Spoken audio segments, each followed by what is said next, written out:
saya akan menjelaskan kemerdekaan berpendapat. Assalamualaikum warahmatullahi wabarakatuh. Saya Muhammad Rizky Radian Kasikela sebagai narasumber akan menjelaskan era keterbukaan informasi. Assalamualaikum warahmatullahi wabarakatuh. Saya Trifrey Septi Gunawan. Saya narasumber. Saya menjelaskan tentang bagaimana menyampaikan pendapat yang bertanggung jawab. Assalamualaikum warahmatullahi wabarakatuh. Nama saya Kela Putri sebagai narasumber yang akan menjelaskan contoh di kehidupan sehari-hari. Saya dari Fes Kadaci, saya menjelaskan kesimpulan tentang kemerdekaan berpendapat warga negara pada era keterbukaan informasi. Assalamualaikum warahmatullahi wabarakatuh. Kami dari kelompok 4 akan melakukan podcast tentang kemerdekaan berpendapat warga negara pada era keterbukaan informasi. Saya Zahira Nasyadullah.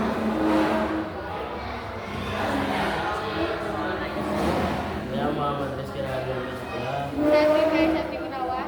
Saya Nila dan Putri. Saya dari Fes Kadaci. Nah, halo semuanya, selamat datang di Suara Demokrasi Podcast. Di episode kali ini kita akan membahas topik yang sangat relevan, yaitu kemerdekaan berpendapat warga negara pada era keterbukaan informasi. Di zaman sekarang, informasi begitu cepat, begitu menyebar. Media sosial, portal berita, hingga forum diskusi online bisa membuat berdiskusi secara bebas. Tapi apakah kebebasan itu dapat tanpa batas? Nah, sekarang aku mau nanya nih, apa sih kemerdekaan berpendapat itu? Kemerdekaan berpendapat adalah hak warga, hak setiap warga untuk menyampaikan ide atau opini dijamin oleh Siklus 1945. Oke, selanjutnya aku akan nanya nih, bagaimana sih era keterbukaan informasi itu? Pada era digital, mendapatkan akses informasi tanpa batas dengan media sosial seperti Instagram, TikTok, Telegram, portal berita online, dan forum diskusi publik. Era keterbukaan informasi ini memberikan banyak manfaat seperti memperluas wawasan, memudahkan akses edukasi, dan mendorong keterlibatan publik dalam demokrasi. Namun ada juga tantangannya, yaitu penyebaran hoax, penyebaran kebencian, dan polarisasi atau perpecahan opini. Nah, yang selanjutnya ada juga kan, bagaimana sih caranya menyampaikan pendapat yang bertanggung jawab?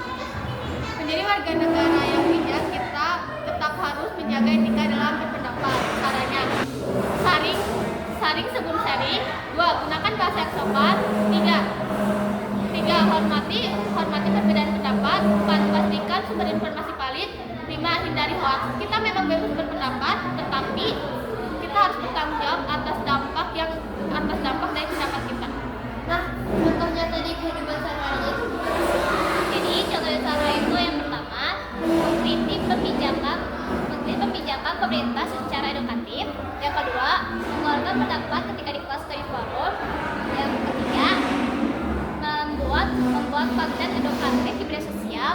Dan yang terakhir yang keempat yaitu menggunakan hak partisipasi publik.